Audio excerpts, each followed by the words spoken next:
நான் என்ற பிடிப்பை விட்டுவிட்டால் என்ன நடக்கும்? பிரபஞ்சம் உங்களுக்காக இயங்கத் தொடங்கும். இந்த இயற்கை பயணத்தை நாம் 3 நிலைகளாக பிரித்து, அந்த 3 நிலைகள் என்ன? மனிதன் தன் வாழ்க்கையில் இயல்பாகவே பயணிக்கும் நிலைகள்தான் அவை. நான் மலர்தல், நான் உடைதல், நான் கரைதல். நிலை 1, நான் மலர்தல்.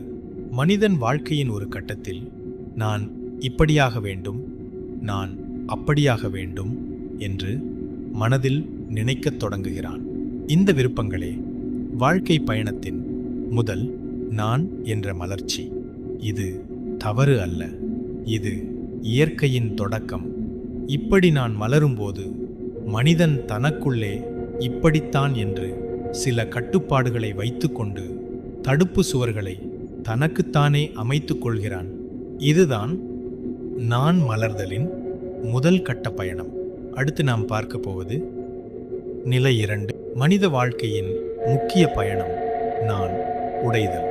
ஒரு கட்டத்தில் வாழ்க்கை உங்களை நோக்கி புயல் போல அனுபவங்களை அனுப்பும். பிரச்சனைகள், தோல்வி, கோபம், பயம், எதிர்ப்புகள். அந்த தருணத்தில் மனதில் கேள்விகள் எழும். நான் தோற்றுவிட்டேனா? நான் சரியாக செய்கிறேனா? நான் என்ன செய்ய வேண்டும்? ஆனால் புரிந்து கொள்ளுங்கள், அவை அழிக்க அல்ல. நீங்கள் கட்டிய நான் என்ற சுவர் உடைக்கவே வந்தவை. இந்த பிரபஞ்சம் சொல்கிறது, மனிதா, நீ நான் என்று கட்டிய சுவாரஸ்யமான அந்த அமைப்பை விட நீ மிகவும் சக்தி வாய்ந்தவன். உன்னுள் இருக்கும் சக்தியை இந்த பிரபஞ்சம் அளவிட முடியாது. ஆனால் நீ ஒரு சிறிய சுவர் எழுப்பிக்கொண்டு உன்னையே அந்த சுவருக்குள் பூட்டிக் கொண்டிருக்கிறாய். அந்த உடைதல் ஒரு பயணம். இந்த உடைதலில் பழைய நான் வடிவம் மெதுவாக சிதறி உள்ளே தெளிவு பிறக்கிறது.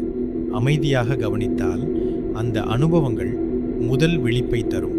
மனதில் புதிய இடங்கள் திறக்கப்படுகின்றன, பாதைகள் தெளிவாக தெரிகின்றன. நிலை 3, நான் கரைதல். அனுபவங்கள் மூலம் முழுமையான நான் உடைந்த பிறகு நான் என்ற பிடிப்பு தளர்ந்து அந்த சுவர் முழுவதும் கரைகிறது. அங்கே பெயர் இல்லை, அங்கே ஒப்பீடு இல்லை, அங்கே பிடிப்பு இல்லை, அங்கே அமைதி மட்டுமே. அந்த அமைதியில் வாழ்க்கை தன்னுடைய ஓட்டத்தை தேர்ந்தெடுக்கிறது. முழு பிரபஞ்சமும் மெதுவாக உங்களுக்காக இயங்கத் தொடங்கும். நான் தளர்ந்த ஒரு தருணம் உங்கள் வாழ்க்கையில் இருந்ததா? அப்போது என்ன மாறியது? கமெண்ட்ல பகிருங்க.